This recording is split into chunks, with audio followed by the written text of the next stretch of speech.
On a plus d'une trentaine de trous. Ça veut dire que c'est très compliqué de surveiller ces sites? Oui, c'est très compliqué.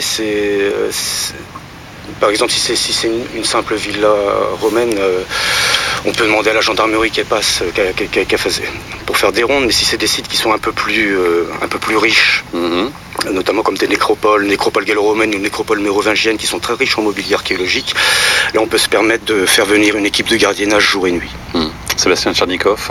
Oui, je me demandais, parce qu'au vu de la richesse que représente de ce que vous décrivez ces sites, est-ce que ce serait pas rentable de mettre tout simplement des caméras?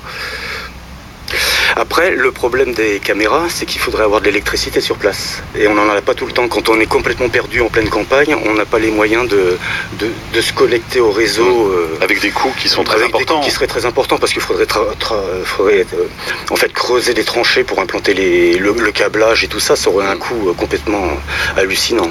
Patrick Dexon. Oui, moi je voulais intervenir. C'est vrai que, alors je parle forcément de la Guyane.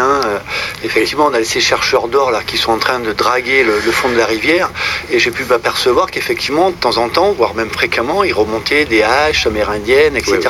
Et il y a un vrai marché parallèle qui se crée, et la France perd ce patrimoine parce qu'en général, c'est souvent écoulé côté Brésil. Oui, on a repéré un site internet qui a écoulé en fait que des objets archéologiques amérindiens qui provenaient également de sites amérindiens aux États-Unis.